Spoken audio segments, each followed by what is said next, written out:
Good morning. Good morning. I'm sorry about Thursday or whatever day it was. I have been so sick this week, and so has my mom. It has been crazy on my end.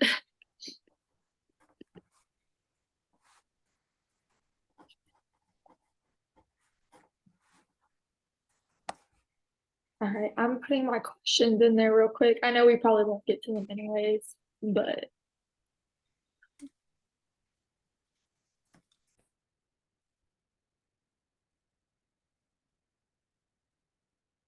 all right, is everybody here? All right, I will go ahead and read Kenzie's questions. All right, so question one. Cullen states that culturally responsive disciplinary literacy instruction involves respecting what students know and can do, creating bridges between out of school knowledge and disciplinary knowledge, and teaching students to critique ways in which knowledge traditions can transmit or transcend oppression in society. I feel super naive when it comes to culturally responsive teaching within the elementary realm.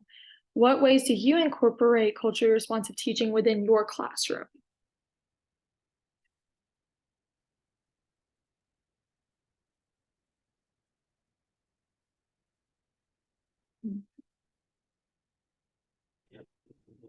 Well, I can go first. I know the question specifically says like in the elementary school realm, and I'm obviously middle school.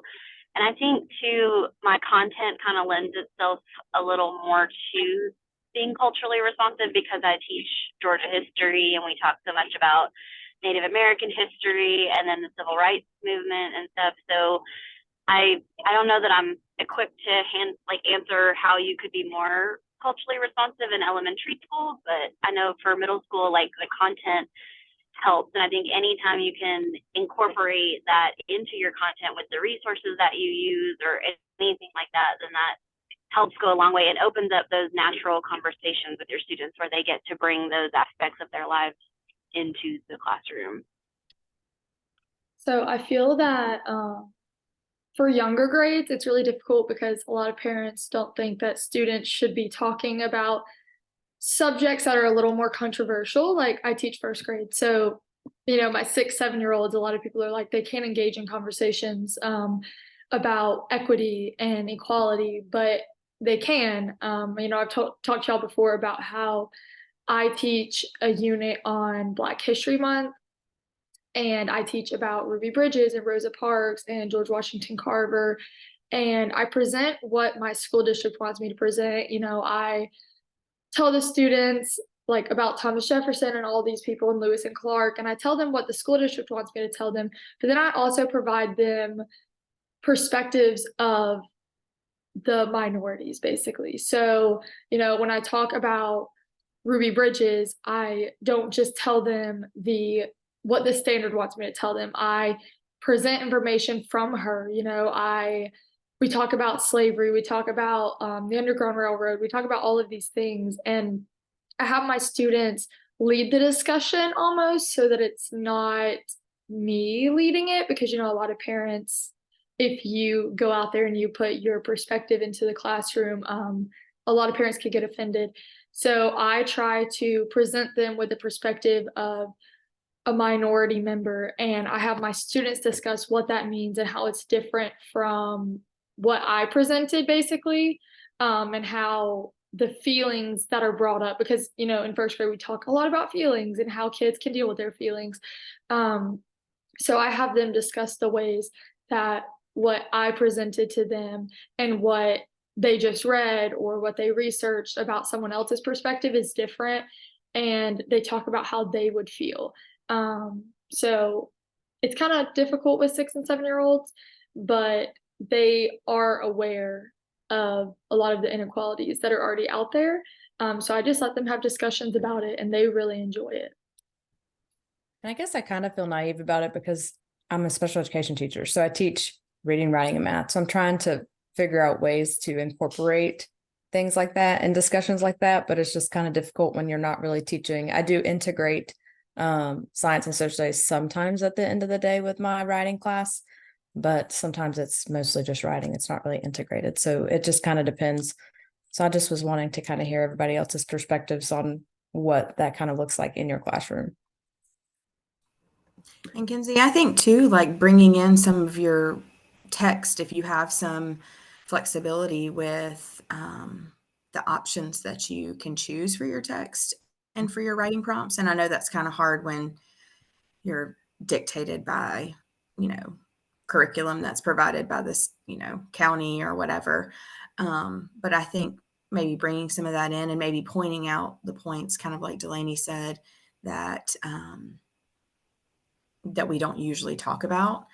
Because I would agree with you, Kenzie. I'm in a preschool class with mostly nonverbal students. So, I just have to approach it in a different way.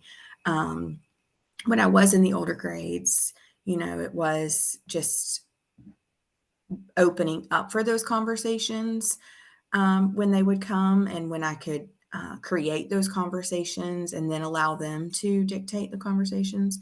But I think depending on your ability or your availability, maybe I should say, just opening up for those conversations is and providing the resources as much as possible.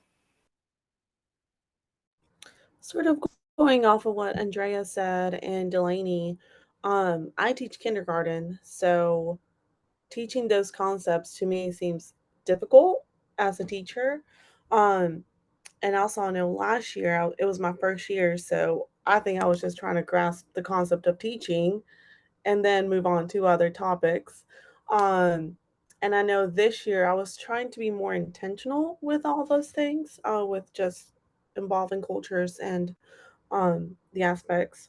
I know this year, as a kindergarten team, we decided to do a culture show and tell for Hispanic Heritage Month, and we had a few parents be involved. And of course, we're in kindergarten, so we had the parents send a note about what the item was and what it was used for. And it was actually really, really neat. The kids were, of course, they didn't know what the item was half the time or what it was used for. But the notes that the parents sent, I think, were so meaningful. And also with Hispanic Heritage Month, I wanted to be more intentional with it, other than just here's a coloring page, this is who they are, this is what they did. But again, we're in kindergarten, so it's kind of difficult sometimes to do such big projects because I do also have a lot of students that don't speak English. So I also have to cater to those needs. Um, but also, I really try for my students to express themselves in their language because I was that student at one point. I didn't know English at all when I was in third grade. So just communicating simple needs with my teacher was so difficult. So I just kind of try to put myself in my students' shoes and say, well, I remember where you were a few years ago. But I think, like Kenzie said, I feel like I'm very naive when it comes to those topics. And I feel like I still have a lot to learn. And I guess we just have to kind of get creative is kind of what it sounds like. Like it's easier, like Kim was kind of talking about earlier, like it's easier in middle school and high school with content areas and concepts that are kind of the standards that are kind of touching on that kind of stuff that makes it a little bit easier to introduce it and be culturally responsive. Whereas like we have to be a little bit creative in elementary school. Well, and something that Mariella just said that I don't know why I wasn't thinking of, but in our reading and writing program that we have, EL, we will discuss words, like we'll discuss vocabulary words that students have to know in order to understand a book. So we will go over those things and what they mean prior to it, because a lot of our students don't have the same backgrounds and they don't have the same vocabulary knowledge. And after we discuss vocabulary, we ask students, who can tell me what this word is in their native language? Because we do have a lot of students from different backgrounds, and my students always love it because I have a student who is Chinese. I have a lot of Hispanic students. I have a student who speaks Arabic, and they love sharing those things. So every day when I discuss vocabulary, I'll ask that question, and I know who's going to raise their hand every time, and I know who's going to share. But it's just so inviting to them to be able to share that little piece of their family and their culture. And my students are taking so much pride in the fact that they're learning these words with them. So one of my students at the beginning of the year only spoke Spanish, no English at all. And it was really difficult for me because I never had EL students or ELL students. So I didn't really know what strategies to implement because I worked in schools that were mostly African American. So I never experienced that. And I know they don't want you to speak their native language all day to them. So I really had that difficult time coming up with that balance between when to speak Spanish to her and when to speak English. But just including her in that conversation, like I'll ask her in Spanish, what is that word in Spanish? So she can share it. And all of my students are taking pride in the fact that they're learning Spanish this year. Like I'll speak to her in Spanish and my other kids are like, we're all going to know Spanish by the end of this year. And they'll pick up on words and they're so happy about it. And you can tell that it makes that other student feel so included because at the beginning of the year, she wasn't really talking. She didn't feel like she was part of that classroom environment. But my students trying to learn her language and speaking to her in her language, they're 6, 7, they don't know Spanish yet, but they pick up on words here and there and they absolutely love it. And another thing is like when I'm teaching or I'm talking to these students, I will say it in Spanish so they know what I'm asking, but then I'll say it in English right after that so that they're kind of making that connection between the two languages so they still feel appreciated, but they're also learning what they need to learn in English. So it's just something I thought about after Mariella said that about speaking in their native language. Okay, question 2 says, Colin states in the very beginning, many content area teachers have been reluctant to teach comprehension strategies or even cue students to use them. Many content area teachers do not believe that teaching reading strategies is part of their role. Do you agree with this statement or not? Do you see educators in your building who take on this perspective? So I'll go ahead and speak. In the elementary grades, I think it is a little different just because typically they're teaching all contents. We do have some departmentalized classes in the older grades. So I feel like it's not as, I guess, of a contentious thing in the elementary age just because they were also trained in that. In the middle grades, though, definitely saw this a lot, and to the point that it created a lot of tension across the school or across the grade level and that sort of thing when you would ask other content teachers to help with those strategies. And I think it was very difficult because we couldn't get those teachers to understand that your basis is the reading comprehension and the reading strategies for your content. And so it really just created a lot of tension. But I would say that, when you have those teachers that are on board and willing, then it really can make a difference for multiple reasons. One being the fact that those students then realize that reading is important in all content areas. And that's something as a parent I've tried to also stress, because kids start to see the differentiation and they feel like, well, why does my writing matter when I'm in science? Or why does my writing matter when I'm in social studies? So I do agree with Colin. And I don't really know how to fix it for those people who are kind of stuck in their ways. To add on to what you just said, so in elementary school, we have all been trained to teach reading and writing for the most part. But you talked about departmentalization, and we do it in 3rd, 4th, and 5th grade. So half of the elementary school is broken apart, and half of those teachers teach reading and writing, and then half do not. And this is the first school I've been in where it's not just 5th grade who departmentalizes. So it's interesting this year because we are all learning EL, and all of the K1, 2, even some of the 3rd grade teachers are talking about how difficult EL is and how they don't want to teach it and how it's just another thing to learn. You know, we've discussed that before, how things come and go and teachers are reluctant to learn it. And there's teachers in the upper grades who do teach reading and writing who are stressed out. They're talking about their frustrations with their team, as they should be able to do. And the non-English teachers are basically saying, well, I don't have to learn that. You know, I don't teach that subject. I shouldn't have to hear about this program when it's not my subject that I teach. And I know that my best friend, for example, teaches third grade, and she's at my school and she complains about it all the time. She's like, it's so frustrating that they won't take any part in it because it's not their subject. They feel that they shouldn't have to teach it. They shouldn't have to reincorporate. Like, we use a lot of protocols. So we'll use like back-to-back, face-to-face. We'll use, you know, pinky partners. We try to go beyond like, oh, you know, think pair share and, you know, elbow partners. We try to go beyond that and use a lot of different strategies. Like, we do role playing and stuff like that.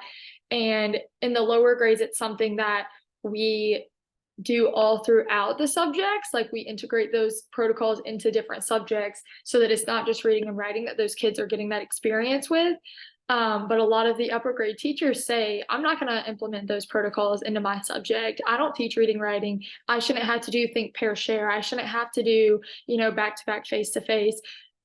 But it would be beneficial because then that would carry over into their reading and writing. And a lot of the strategies that we teach them in reading and writing could help them in their other subject areas, but they are reluctant to do it. They don't want to do it. They don't want to take part in it. They don't want to learn it. So I know that's been a big frustration this year because everyone is so stressed out learning this program. And then there's those half of the upper grade teachers who are like, I don't want any part in this. I'm not going to take part in it. But also, you know, I think that it actually leads into one of my questions, is that even if they're not teaching explicit like strategies, I think that all teachers should have ELL like language objectives, because I feel like this is something I learned in undergrad, but we have our regular learning objectives when we're teaching reading and writing, but rarely do I've never been into a classroom where I've seen a teacher actually have language objectives. And I feel like a lot of people think that language objectives are just for, you know, Hispanic students or students who don't speak English. But it's not. You know, it could be for nonverbal students. It could be for students who have limited English language knowledge, not because they speak another language, but because they're not developed enough. So I asked, you know, do we think that all teachers should have language objectives in their classroom, whether they teach reading and writing or not? Because that is part of teaching reading and writing, is having those ELL or those language objectives. And, you know, all these different subject areas have different, Colin talked about how, you know, based on the subject, the text would be different. You know, math has a lot of symbols, you know, whereas social studies, they might have a few graphs here and there, but theirs is a lot of writing. So I feel that it's not fair to the teachers who teach English to have to teach every subject area's comprehension strategies when it could be easily incorporated into their content, because they're already having to teach from the textbook or, you know, teach from the graphs and symbols. So they could easily tell students, hey, this is how you read it, and practice that. So I feel that they should be having to teach theirs anyways, because there's so many different text features and differences in the text between subjects that it really wouldn't be fair for the English teacher to have to teach it all either, if that made sense. No, that's actually perfect. So I'm in an interesting position because I teach both. I teach social studies and language arts in 8th grade. So it's easier for me to see how related they actually are. And I found a resource that I started using last year in social studies and have continued to this year, where instead of just having the kids like sit and take notes or whatever, it's actually reading passages about the particular standard, and the questions have some of those strategies like you were talking about, Delaney. It'll be like questions about the specific content, but they'll also be like, hey, put a circle around the heading of this passage, you know, put a box around the subheading, underline the main idea. And so they're getting that content knowledge, but they're also using those ELA skills So it's so easy. I've never understood teachers who have a problem trying to incorporate it because it's just such an easy thing to do if you have the right resources. And our school specifically uses our like extended learning time in the middle of the day to focus on ELA and math in particular. And so we ask our social studies teachers to teach ELA lessons during that time. And I mean, like Andrea said, there's a lot of pushback on that. A couple years ago, there were teachers who were like, I'm not doing that. I'm not a reading teacher. I'm not a language arts teacher. I shouldn't have to do that. But recently, we have people who have really gotten on board with that, and they see the value in it in teaching those reading and writing skills during that time. And so that's also giving those teachers exposure to teaching that. They, you know, the ELA teachers plan the lessons and provide the resources for them. And so once we and we have meetings where we talk about it and we say, this is how you'll do this, and get them more comfortable with it. And then I think that also helps them realize that they can take these same skills and incorporate them into their lessons. So I think it just takes like training and maybe making them feel more comfortable with it too. And seeing that it's actually so easy to incorporate them. So I know that when I first started at the school that I work at, I found it really interesting because I had student taught at several other schools around the county, but the one that I specifically chose to work at is a Title I school. And our scores were super low. I mean, they were the lowest in the county. And so I found it very interesting that when I started working there, they weren't teaching any science or social studies until students got to like, I think fourth or fifth grade. I can't remember. So to me, that was interesting because I had previously observed in a school that had a specific block set out for science and social studies. So when I got to my school, I was kind of confused as to why we weren't doing that. But then when I talked to our academic coach, she said that because our scores were so low that teachers were supposed to put focus just on ELA and math and reading. So every teacher was told to incorporate science and social studies in their other lessons. Um, so I found that really interesting because it was until this year that we were specifically told we had to incorporate a specific block for science and social studies because the other past years we were expected to still teach them, but we were just expected to incorporate them into mostly ELA and if we wanted to doing math, but I found it easier to just incorporate them with either reading or with writing, which of course with kindergarten it's very different. Um, but I just found it interesting because I always remember in my schools having a specific block for science or social studies. So when I got to my school, not having that was kind of was thrown off. That goes back to worrying about test scores a little too much, I feel like. Okay. Andrea's first question says, thinking about the Iris Center information that was present, what responsibility should content teachers have when teaching reading strategies and skills as it pertains to vocabulary?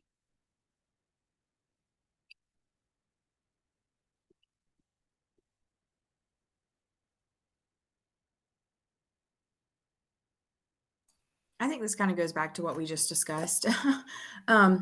But kind of piggybacking off to what Kim mentioned was, I think it's also important to not just expect those content teachers to know how to teach those. The easiest way we got them on board was to actually, like she said, was sit down with them. We had a designated meeting time, and it was, let's talk through this content. Let's talk through, talk through the resources and how would it look, and then also providing them an opportunity to ask those questions because there were many of them who had some background knowledge, but then they just didn't feel confident in it.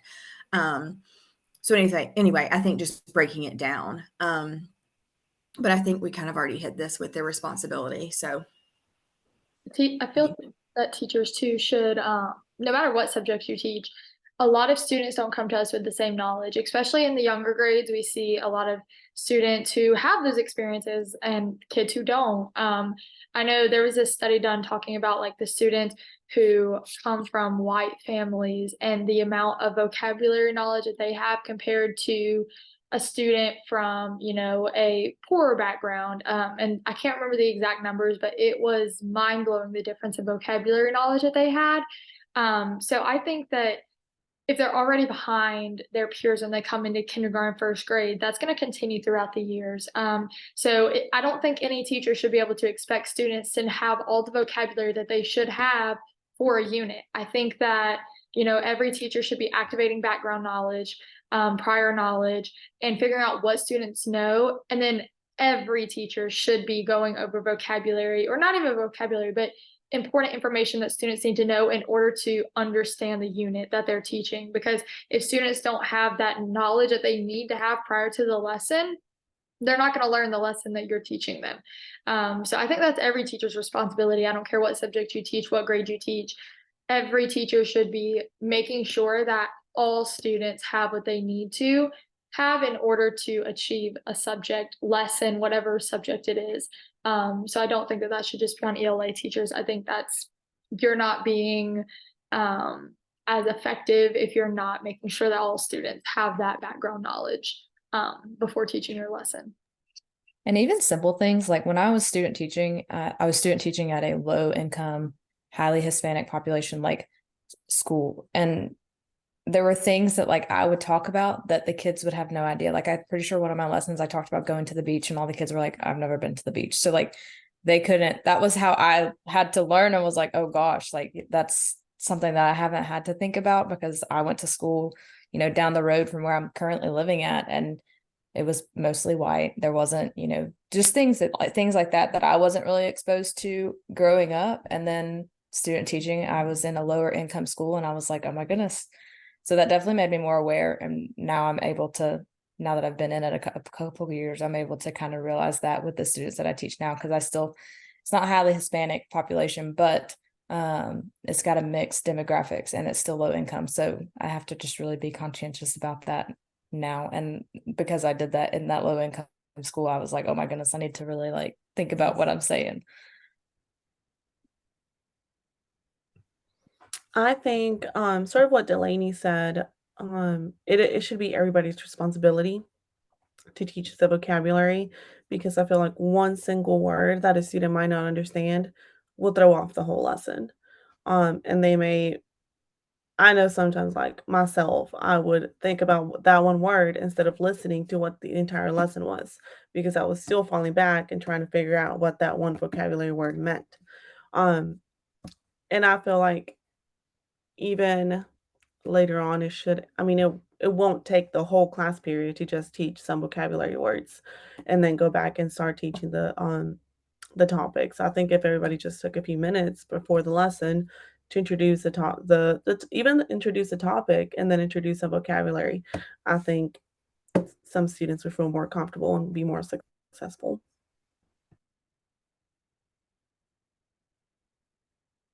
Okay.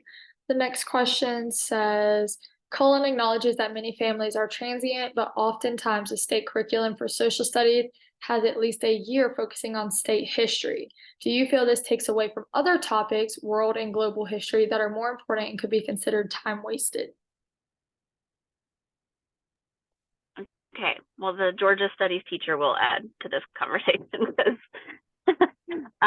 absolutely, I think it's kind of a waste. I mean, I hate saying that about a content that I teach, but it's always been crazy to me that we have an entire year's curriculum just for one state. I see the value in adding the state information and looking at how Georgia was impacted by historical events, but I think that it should be supplementary. Like it should be here's a U.S. history course. And let's throw in some standards where we talk about, you know, oh, here was the Civil War, this massive thing. And then here's a little bit about how Georgia was impacted by this. And I think that would be so much more beneficial to our students than spending an entire year just talking about the state of Georgia and nothing else. And I think I have students who move in from other states, like, like you said in the question, they're transient. So they come in from other states and they're like, why do I care about Georgia? Or, they move out and they're like, they've spent, like, student moves out mid-year and they're moving to another state. They've spent the whole first part of the year just talking about Georgia history, and then they move to Texas or something and they're like, okay, that information does nothing for me now. And I just think it's a little vain on the part of the states to think that your students need an entire year of your history. So I know that sounds terrible coming from someone who teaches it, but I don't see the value. I would also, honestly have not done this, but I would also be interested to look at the state standards from like across to see if others have as much focus. And I think too, like the transient students depends on the area. As a student, I never moved school districts. And I think, we didn't have a lot of transition in and out of my school, but then other schools, depending on the area, do. And I think that also depends on like, we have a lot of students who transfer in and out because of maybe they're unable to afford housing any longer and that sort of thing. But then also parents' jobs and all, depending on if they're military based and that sort of thing. So, I think it's hard. As a parent of a student who's in 8th grade, he is engaged in Georgia studies more than he was in the 7th grade content because I think they feel that it is a little more, I guess that they can relate to it better. But I agree that I don't know that a whole year spent on it is appropriate. That even goes into like the elementary standards because in first grade we have to teach a whole unit over first off patriotism, and a lot of my students are like, they're not from the United States, so they're like, why are we all learning a whole unit over this? Which to me it kind of feels forced, and that is my least favorite unit to teach because I'm just like, why am I telling students they have to be patriotic? Like that's a little uncomfortable for me. But not only that, but we also have to teach a unit on identifying one's country, continent, state, county, which last year was really difficult because we all lived in the same county, but Gwinnett is so big and the zonings are so big that like my students all lived in different cities. So I had to do the city that the school was in because it wasn't every kid's city that they lived in. And it was super confusing. And I know that students were like, well, this isn't my city. Like, why are we talking about, Snellville when I live somewhere else? So a lot of my students had a really difficult time with that. But also, like, it's really interesting seeing how, I was one of those kids who moved a lot as a kid. I went to a bunch of different schools because my mom was not stable. And it was all her issues that caused us to, but like I was in a school like that last year where all of my kids moved in and out. Like I was right on the line between DeKalb and Gwinnett County. So my kids were constantly moving in and out of DeKalb County, in and out of Gwinnett. So by the end of last year, I had 7 students at the end of the year who started with me in August. So everyone was basically new. And it was constantly, kids would come for 2 weeks and I would get to know them and start testing them and then they'd leave.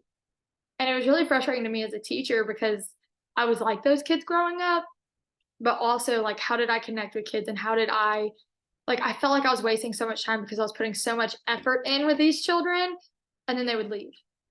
And then I would get new ones. And it was just a never ending cycle of me not knowing my kids, I felt like. But that was kind of expected in a lower income area where, a lot of the families weren't stable. They didn't have financial stability. There was a lot of issues. Kids were moving in between mom and dad's house, grandma's house. But this year I came to a school that is non-Title I, and it's a completely different ball game. Like I don't have kids moving in and out of mom and dad's house, because they're fighting or whatever. Instead, I have kids leaving the country. I have a lot of kids who leave the country for 2 to 3 months and then they come back and enroll again.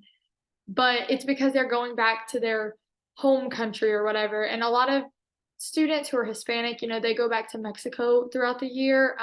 But it's not just that. Like I have a lot of students who, for example, I have a kid who is going to France for a month and a half to visit grandma and is coming back. So a lot of these students who are transient, it's not like they're leaving for good, but they are leaving for a month and a half here and there, and they're going to another place and learning their history, whatever it is that they teach. And it goes beyond just different states. They're in a whole different country a lot of the times. And I'm really curious to see, are they focusing on that like specific place that they're in that country? Is it like our states where we teach about our state history, or are they just teaching their country? So not only state history are my kids not really understanding the relevance, but all of United States history, a lot of them don't even connect to that because they are gone so much of the time and they aren't just spending their time in the United States. So I didn't think that was something I was going to have to deal with in first grade, but it's definitely been an eye opener to me this year as I teach my social studies content to them. When I read this question, I think the first thing I thought of was sitting in my, can't remember, 7th grade, I think, class, and spending a whole week watching Gone with the Wind. Um, and to this day, I'm like, what? I don't understand. Like that could have, I felt like that was a waste of time. Like I understand it, but to this day, I'm like, I don't understand. Like, what was the point of watching Gone with the Wind every single day from Monday through Friday during that class? Like, I feel like my time could have been used a lot more wisely.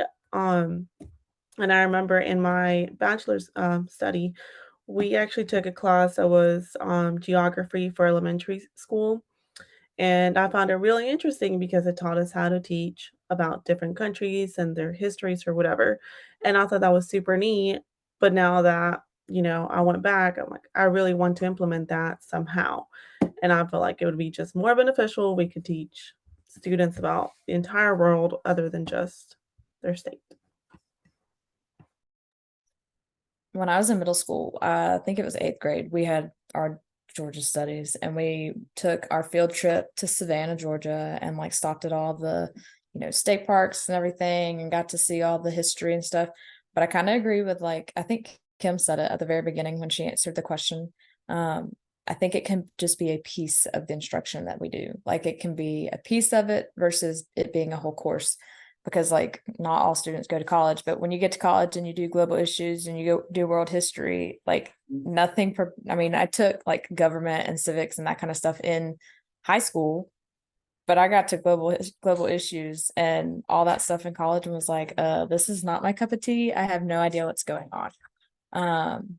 But I spent a whole course in 8th grade talking just about Georgia studies. Yeah, the Civil War is 8th grade. Like, so watching Gone with the Wind, we did that also when I was in 8th grade. Happy to report that I don't make my kids sit through that movie for an entire week. So we have like 4 or 5 minutes until the 45-minute mark. Do you guys want to go ahead and go to the next question, or do you want to end here? I mean, I think we can end. I know Mariella said, I was just looking at her next question about the Fryer model or Frayer, however you want to say it. And I actually think that her question did lead to some good questions about using that in the classroom, but I know that we would probably go over our 45 minutes if we started discussing that. But that's my opinion. Is everybody good with ending here then? Okay, well, I will go ahead and end the recording.